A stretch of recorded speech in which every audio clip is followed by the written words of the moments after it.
설날 동안 또는 앞으로도 계속해서 저기를 해야 될 게 만약 윤석열과 국힘이 네. 대통령과 정권을 잡으면 어떻게 될 것인가? 음. 저는 세 가지로 딱 얘기를 해요. 요새는 더 잘 정리가 됐어요. 세 가지로. 네. 옛날보다 왜냐하면 점점 더 첫 번째는 네. 검찰의 왕국이 되는 게 확실하잖아요.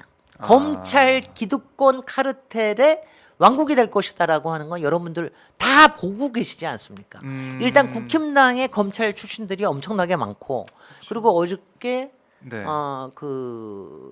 최은순 장모 씨. 최은순 예. 씨 그다음에 그 김건희에 관련된 모든 의혹들이 지금 다 덮어지고만 있잖아요. 그러니까 이게 이 카르텔 검찰과 뭐 검은 카르텔이라고 해도 좋습니다. 네. 이 카르텔의 나라가 될 것이다라고 하는 거에 대해서 확실하게 얘기를 해야 돼요. 이거는 뭐냐면 이거는 분명히 얘기할 수 있는 거고 네. 이미 다 드러나고 있고 그동안 검찰이 얼마나 자기네들 식구들만 감싸줬는지 네. 이거에 대해서는 여러분들이 하나하나 다 알고 계시기 때문에 그 얘기를 해야 된다. 해야 된다. 다른 검찰의 사람들한테. 수장으로 있던 사람들이 여태까지 했던 일은 자기의 검찰의 기득권 권력과 검찰 식구들 그다음에 자기의 측근과 자기의 식구들을 보호하는 데만 했다. 네. 이제는 국힘당 사람들까지도 보호하려고 하는 것만 할 거다. 아. 이거 해가지고 그다음에는 그러면 나머지는 다 어떻게 되겠냐?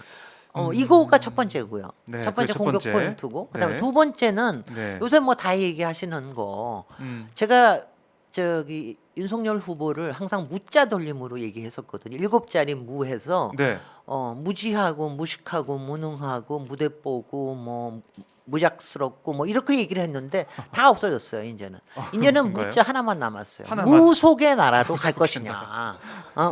이제는 7가지 중에서 누구냐 하나가 그때 제가 7가지 얘기했을 때는 이 무자가 없었어요. 근데 새롭게 이제는 등장하면서? 무속의 나라가 네. 무속의 나라로 만들 것이냐. 이거는 이번에 김건희의 녹취록에 7시간에 정확하게 드러난 거죠. 그러게요. 근데 이게 무속의 나라로 가는 게 이게 뭐냐면은 제가 방송에 한 부분에 나가서 얘기를 하니까 저한테 상당히 세게 얘기한다 그랬는데 예. 저는 그 김건희의 영적인 기운이 네. 실제적으로 윤석열 후보한테 영향을 미치고 있고 그래요? 이거를 얘기를 하는 게 저는 가스라이팅이라고까지 표현을 했어요. 근데 이 가스라이팅이라는 게 예. 그러니까 윤석열 후보가 뭔가를 자신이 원하는 거, 김건희가 원하고 김건희가 원하는 방향으로 가게끔 하는 이런 쪽에 무속을 쓰고 있다. 이런 무속의 나라로 갈 것이냐. 네. 그래서 청와대에 제2부속실이 없어지는 대신에 네. 제2부속실을 만들 것이냐. 아. 이거에 대해서는요. 많은 분들이 동의를 하세요. 그리고 지금 윤석열 후보를 지지한다라고 하는 60대 70대도 네. 속으로 끌끌끌끌 차세요. 야 저런 사람이 왜냐면 우리가 예전에 그게 그래요? 있거든요. 제가 좀 이따가 네, 여인천하 드라마 여인천하의 정난정 얘기는 따로 해드릴 텐데 네. 두 번째 무속의 질문을 나라가 될 하면은. 거냐. 근데 굉장히 이거는 뭐냐면 이른바 예전부터도 여자가 나서서 권력을 잡으면 그리고 권력을 뒤에서 조절을 해서 비선실세가 되면은 비선실세가 되면. 얼마나 부정부패가 심해지고 어. 자기네들 사익만 추구하고 예. 그래서 무능하게 되는지 이렇게 되는지를 알거든요. 여러분들은 이제 그걸 경험으로 알고 있기 때문에 네. 그게 최순실의 뭐 가깝게는. 뿐만이 아니라 네. 역사에서도 그런 일들이 너무 많았기 때문에 아. 그거에 대해서 그래서 그거를 요번에 설날 때 굉장히 어르신들하고 얘기를 많이 하셔야 되고요. 예. 그 다음에가 이제 세 세 번째가 번째. 이른바 복수의 나라로 만드는 거죠. 저는 뭐 이거는 김건희의 내가 정권을 잡으면은 네. 뭐 다 살아남지 못할 거야. 네, 무사하지 가만히 못할 거다. 무사하지 못할 거야. 이게 전형적이고요. 예. 그 외에도 그건 뭐냐면은 지금 이제 이런 겁니다. 솔직히 그 지금 정권 교체라고 하는 그게 세죠. 그게 자반을 사실은 넘고 있고. 보복에 관련된 게 굉장히 많습니다. 음. 그게 뭐냐면 이게 이런 거예요. 네. 저는 지금 우리가 정권 교체라는 프레임에 대해서 굉장히 전공법으로 좀 들여다보고 전공법으로 문제 제기를 해야 된다고 생각하는데 이른바 지금 윤석열의 내놓는 정책을 보세요. 모든 게 반 문재인이에요. 이거는 다 보복하려고 하는 겁니다. 뒤집겠다. 그거 다 뒤집겠다는 다 뒤집겠다는 거예요. 그러니까 저거 얘기 뭐 이런 얘기해도 그러니까 며칠 전에는 원전은 저기 뭐 앞으로 탈원전 모든 거 정책 탈원전은 폐기하겠다. 완전히 폐기하겠다. 네. 그다음에 북한하고의 아. 평화 정책은 다 선제 타격까지 포함을 해가지고 힘으로. 힘으로 저기를 하겠다. 그다음에 그 외에 모든 것들 그다음에 여성부는 폐지하겠다. 뭐 이런 것들이 하나같이 다 네. 반문재인으로 그러니까 이분은 반문재인의 정권 교체의 프레임을 타고 올라와서 마지막에 자기가 이기는데도 반문재인만 가지고 한다라고 얘기하는데 네. 이게 얼마나 저기 무서운 일입니까? 이건 뭐냐면은 예전에도 최강욱 최강욱 이제 최고위원님 최고위원, 네. 최고위원님의 증언에 의하면 나는 박근혜 이명박 감옥에 보낸 사람이다. 문재인이라고 못 보낼 수 있을 것 같으냐. 네. 이런 걸 왜냐하면 자기가 솔직히 이명박 대통령이 노무현 대통령을 처음부터 이렇게 핍박했던 게 아니잖아요. 본인이 정치적으로 핍박을 받기 시작을 하니까 그렇죠. 공격을 한 거 아닙니까? 네. 마찬가지로 윤석열은 딱 그래요. 그리고 아. 여태까지 지금 지난 선거 기간 동안만 보더라도 네. 윤석열이 거친 폭언들이 입 밖에 나올 때는 다 다 정치적으로 자기가 조금 더 지지율이 떨어지거나 네. 이럴 때 거칠게 나오거든요. 그렇네요. 그잖아요. 지난해 말 보면은 그렇지 않습니까? 그러니까 경북에서. 같지 않다라는 등 뭐 네. 이런 얘기를 하고 그러잖아요. 어허. 그리고 상대편 후보를 네. 이른바 뭐 처음 또 범죄자로 모는 아, 이런 예. 말도 안 되는 짓을 하잖아요. 마찬가지로 그런 보복이 있을 수가. 뭐냐면 정치적으로 자기가 지지율이 떨어지게 되는데 지지율이 붙을 것 같습니까? 거기다가 예. 그러니까 이거는요. 제가 그래서 마지막에는 그야말로 피해 복수가 그러니까 지금 예. 근데 이거를 이제 생각을 하셔야 되는 게 박근혜 대통령을 감옥에 보낸 사람은 48년을 구형한 사람은 윤석열입니다. 그죠? 문재인 대통령이 보낸 거 아니라는 거는 이미 경북에서 다 알고 있잖아요. 네. 박근혜를 사면한 것도 문재인 대통령 아닙니까? 근데 그렇죠. 근데 이거는 뭐냐면 이제 이런 걸 가지고 사람들이 생각을 해야 돼요. 자, 윤석열은 이게 뭐냐면 자기한테 도움이 될 때, 그게 뭐냐면 검찰의 권력을 위해서 도움이 될 때나 아니면 자기의 측근이나 자기의 가족이나 네. 이런 거를 보호할 때 또 자기가 지지율이 떨어져 가지고 혹시 후보가 안 될지도 모른다 그럴 때 이럴 때 아니면 떨어져 가지고 무슨 일이 생긴지 모를다 그럴 때 이럴 때 폭력에 이런 거를 흐드르는 이런 보복의 예. 복수의 화신이 되는구나라고 하는 거 이런 이 세 가지가 얼마나 무서운 건지 몰라요. 근데 이거는 왜냐하면 조금 더 또박또박하게 저도 이제 지금은 또 이제 이걸 또 글로 정리를 해가지고 또 네. 설날 때 퍼뜨리려고 또 열심히 또 쓰고 있어요. 그러시려고. 예. 왜냐하면 뭐 할 일은 너무 많아 정말. 근데 이거에 대해서 네. 지금 이거는 뭐냐면 끝까지 다 보셔야 돼요. 이게 저는 상식의 힘이라고 이게 생각을 하거든요. 이게 상식입니다. 뭐냐면은 네. 야 검찰의 왕국을 만드는 게 맞아. 우리가 옛날에 군사 쿠데타를 경험한 사람들이 우리가 검찰 쿠데타가 지금 하고 있는 거를 보면은 그런 거 아니야? 그럼 우리 모든 사람들이 혹시 나도 털리는 거 아니야?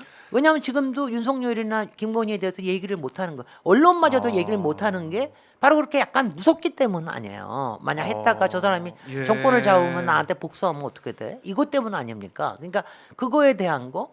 그 다음에 무속의 나라로 우리 사회를 그야말로 21세기에서 17세기로 빠뜨리지 않을까. 그 다음에 그야말로 피해 복수 혈전을 하려고 그러는 거 아니냐.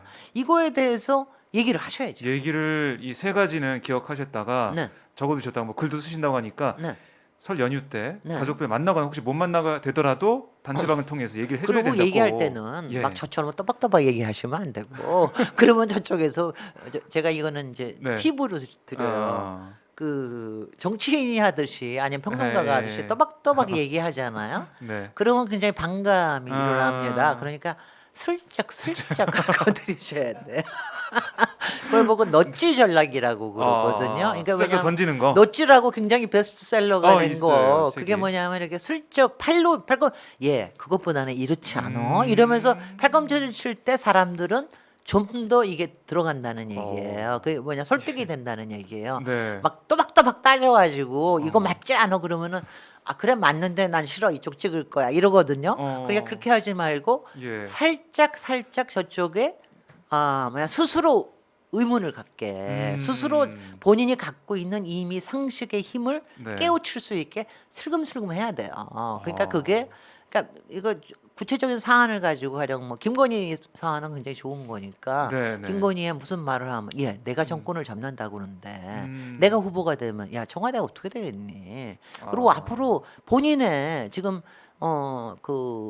저기 허위 경력과 허위 저거 그다음에 양평 공흥지구에 관련된 거 네. 도이치모터스 관련 그거 덮기 위해서 무슨 짓을 못 하겠니? 이런 얘기를 해야 되는 거예요. 그다음에 복수혈전으로 가면은 만약 자기가 만약 문제가 되잖아요. 모든 걸 반문재인으로 했다가 하는데 저러다가 자기를 지키기 위해서 나중에 모두 누르는 단추까지 누르는 거 아니야? 전쟁 일으키려고 그러는 거 아니야? 이런 거 있잖아요. 예. 이런 것들을 살짝 일으켜 줘야 되는 거예요. 왜냐하면은 이거는 확실하거든요. 저번에 유시민 작가도 얘기했지만 네. 이재명 후보의 욕설은 그거는 이른바 한 자연인으로서 참지 못하고 그거 한 거는 분명히 잘못하고 한 거지만 그거는 이미 10년 전에 일어난 일이에요. 그리고 네. 10년 전으로 끝난 겁니다. 그리고 그 이후에 그거에 대해서 끊임없이 반성하고 지금도 반성하고 계속해서 하는 사과하고 겁니다. 있고, 그리고 예. 그거는 일순간에 정말 그 격앙된 상태에서 또 어머님에 대해서 뭐냐면 저도 이런 걸 얘기하면 저도 좀 뜨끔해요. 저도 뭐 우리 하다가 격앙되면은 무슨 말도 좀 쓰고 그러지 않습니까? 네. 뭐 그런 거 형제들끼리, 다 자기를 자매들끼리. 돌아봐라. 그러니까 정말 네. 저기 죄 지은 자 있어 뭐 싸우고. 돌을 던지려고 그러면은 그런 일이 본인한테서는 없느냐. 더군다나 그렇게 심각한 일이 없느냐 이런 거를 한번 돌아보셔. 근데 김건희에 관련되고 윤석열의 검찰 출신과 지금 있는 그다음에 국힘당의 이거는요. 네. 끊임없는 리스크예요. 5년 내내 리스크이고 5년 내내 그러니까 뭐냐면 저도 뭐 이제 주변에 중도와 네, 네. 보수에 관련된 게 있으면은 왜냐면 아니 내가 저 사람이 대통령이 되면 예. 아니 내가 맨날 마음 졸이고 살아야 돼. 오늘은 무슨 실현하지 않을까? 네. 오늘은 저 김건희가 무슨 또 이상한 저기를 해가지고서는 다 숨기려고 그러니까 온 국민이 대통령을 있으면서. 아니 왜냐하면 우리가 예전에 박근혜 대통령은 그런 건 없었잖아. 박근혜 대통령은 바깥에 훈련된 사람이기 때문에 그랬죠. 뭐. 하여튼 겉으로는. 기품은 지키고 있었잖아요. 그러니까 그리고 정말 저기 심한 저기는 안 하는데 그런 거를 우리가 걱정하고 살아야 되느냐 이렇게 얘기하면 예. 정말 저기 해요. 다 동의하세요? 거기에 그리고 대해서? 그럼요. 그러니까 어. 그러니까 앞에서 동의를 안 하더라도 생각을 하게 생각을 된다? 하게 되는 거죠. 그러니까 그런 작전을 좀 어. 하시는 게 좋다는 생각. 여기까지 하고 잠깐 쉴게요. 네. 와, 오늘 이재명에 대해서는 조금 있다. 네. 아니 이제 10달 만에 지금 뵙는데 더 이렇게 전략가처럼 더 단단해지고 치밀해진 느낌도 들고 더 부드러워진 느낌도 들고 역시 이 국회를 떠나시고 밖에서도 보시니까 더 잘 보이시는 것 같고. 그게 정말 중요한 게요. 예. 요번에 그 이재명 후보가 여기서 이재명 후보님이 요번에 책에 추천사를 써주셨는데 네네. 맨 처음에 여의도 정치 문법에 물들지 않는 정치인 김진애 과감하게 국회의원직을 내려놓는 용기에 감탄했다 이렇게 시작을 하셨어요. 근데 이제 이게 뭐냐면은 그러니까 여의도에 파묻혀 있으면 사실은 매일매일이 너무 바빠요. 네. 그리고 왜냐 세상에서 돌아다니는 얘기들을 잘 못 들어요. 왜냐하면 정말 맞아요. 왜냐하면 이거 저기 뭐 여러분은 그러지만 제가 10달 전보다 피부가 얼마나 좋아졌는지 몰라요. 10달 그다음에- 전 영상과 비교 좀 해주십시오. 아니 그리고 그때는 얼굴에 막 피곤이 네. 그러니까 피곤이 덕지덕지 앉아 있어요. 피곤이 계속 그러니까 막 일정이 하루 종일 일정이 네, 있고 맞아요. 뭐 사람들은 편안하지만 국회의원이 얼마나 할 일이 많은데 열린민주당도 몇 명 안 돼. 열린민주당은 특히 그래도 굉장히 피곤하고 그런데 예. 그리고 그다음에는 외부 사람들하고 얘기할 기회가 훨씬 더 많아집니다. 그다음에 유튜브도 여러 종류의 유튜브를 들을 시간도 많아지고요. 네. 그다음에는 제일 좋은 게 책을 읽을 수가 있어요. 맞아요. 그저는 그게 굉장히 중요하다고 생각하는데 시간이 책도 생기니까. 쓸 수 있어요. 책을 쓸 수 있다는 거 굉장히 큰 겁니다. 왜냐하면 책을 쓰면 제가 지금 이렇게 또박또박 얘기하는 것도 제가 책을 쓰면서 정리를 한 것도 굉장히 많거든요. 그러니까 네. 그래서 저는 삼선 연임 제한제 절대적 찬성.